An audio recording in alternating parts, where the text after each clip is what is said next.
At this hour, American and coalition forces are in the early stages of military operations to disarm Iraq.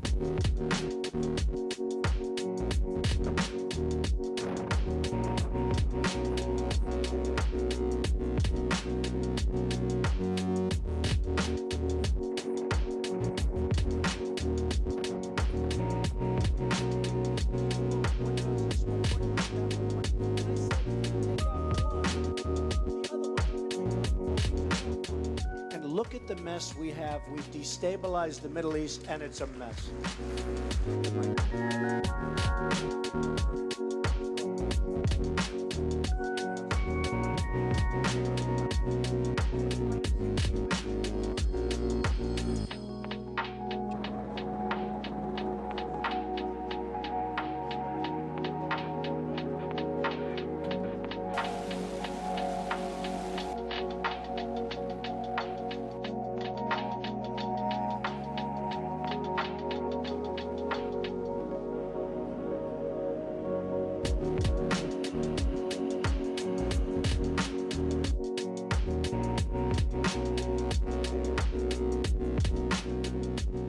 Well, there is a lot of debate and discontent within major power structures in the United States, like the Pentagon.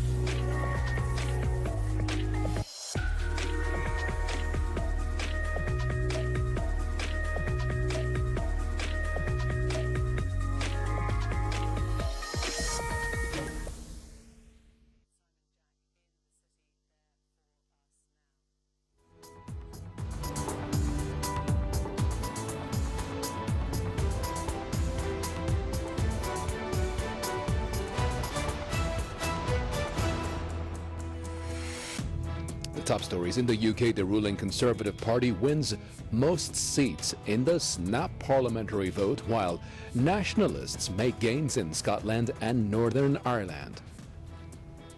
The European Union calls for a quick vote in the UK's parliament over the fate of Brexit and urges clarity on London's plans following the elections.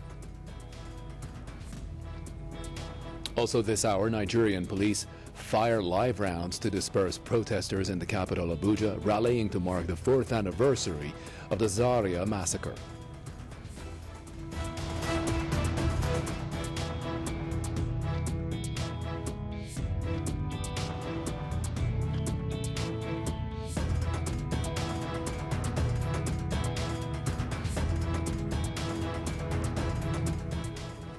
Greetings everyone, it's just past 1:30 p.m. over here in the Iranian capital, Tehran. You're watching us live. This is Press TV. The UK's Conservative Party has won an outright majority in the parliamentary elections, according to the latest tally of the seats. Results show the Tories have secured 360 seats out of the total 650 in the House of Commons. The Labour Party has lost 59 seats. This is an absolute victory for Prime Minister Boris Johnson's party and the worst defeat for Labour since 1935. The biggest surprise of the election night was leader of Liberal Democrats Jo Swinson, who lost her parliamentary seat to the Scottish National Party, SNP. Also, the Irish nationalists in Northern Ireland won more seats than the pro-British Unionists for the first time.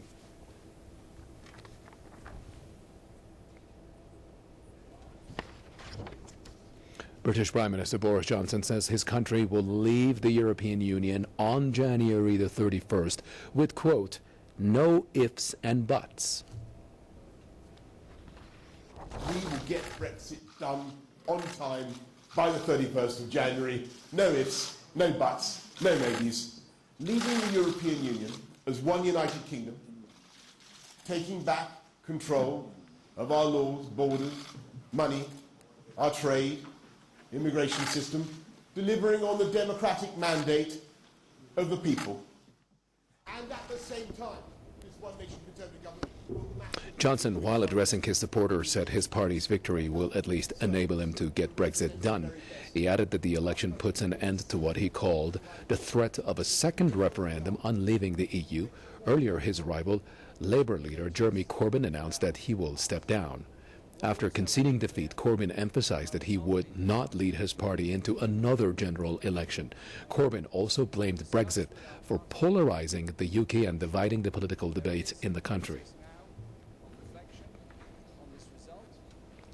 Scottish First Minister Nicola Sturgeon calls for another independence referendum in Scotland as exit polls project a crushing win for her party in the UK general elections. Union, he emphatically does not have a mandate to take Scotland out of the European Union.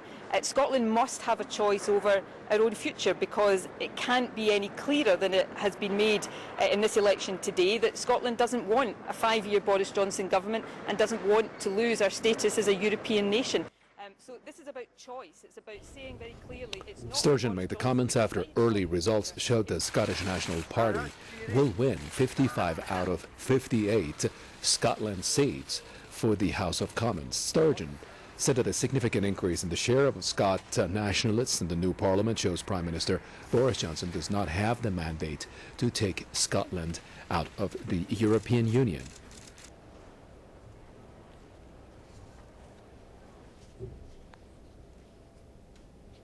Let's give you some insight on that story. I'm going to bring in Mr. Marcus Papadopoulos. He's an editor with Politics First, who joins us from our studios in London. Thank you very much for joining us, Mr. Papadopoulos.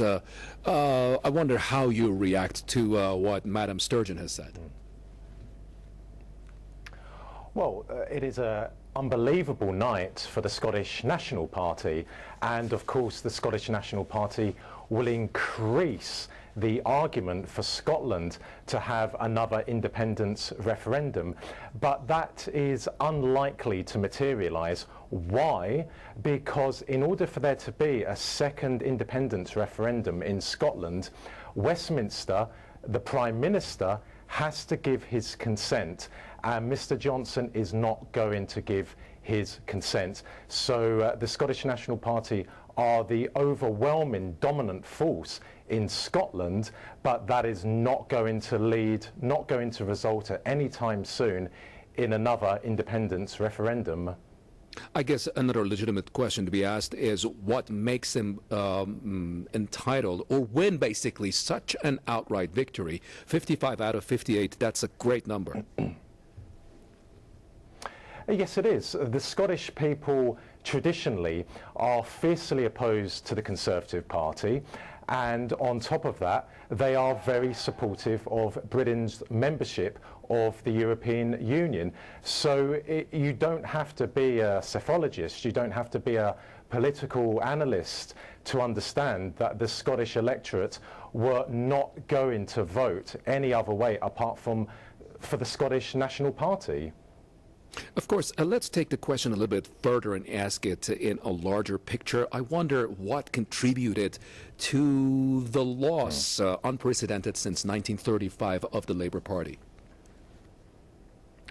Jeremy Corbyn is a good man, an exceptional politician.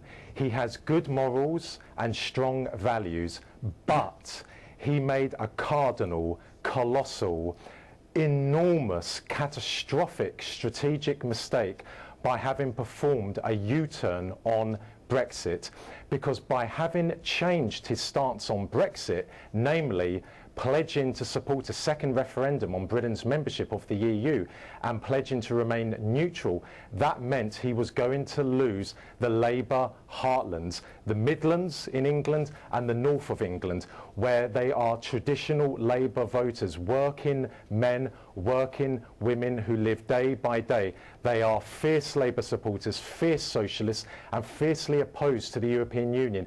But they decided they could no longer vote Labour because they were betrayed by Jeremy Corbyn on Brexit. That is what won it for the Conservatives. That is what lost it for the Labour Party. And on top of that, Mr. Corbyn went after the migrant vote at the expense of the Labour heartlands. That wasn't just political suicide, that was idiocy on a level, on a scale that I have never witnessed before in UK politics. And one last thing, of course, Prime Minister Boris Johnson speaking about Britain leaving the EU by the end of January, and he says it with such confidence, with no ifs and buts in his own words. What makes him so confident?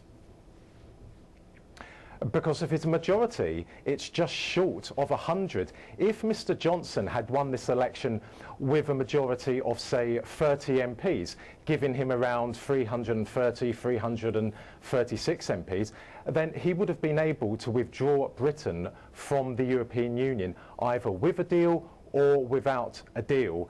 But he hasn't just achieved a majority of 30 or so MPs. He's achieved a majority of just under 100 MPs.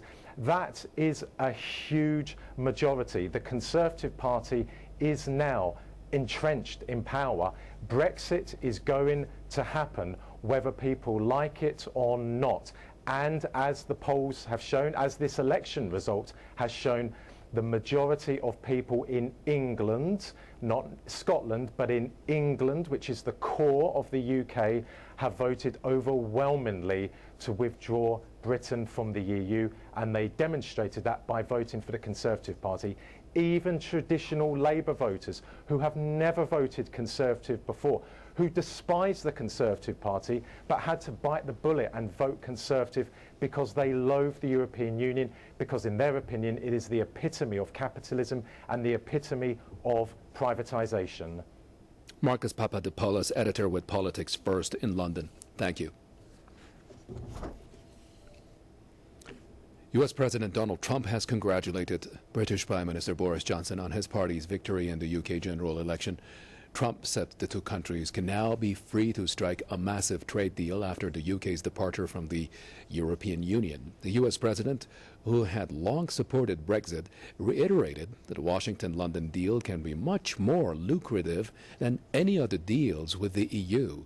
Meanwhile, EU Council President Charles Michel also congratulated Johnson and announced the bloc's readiness for negotiating a free trade agreement with London.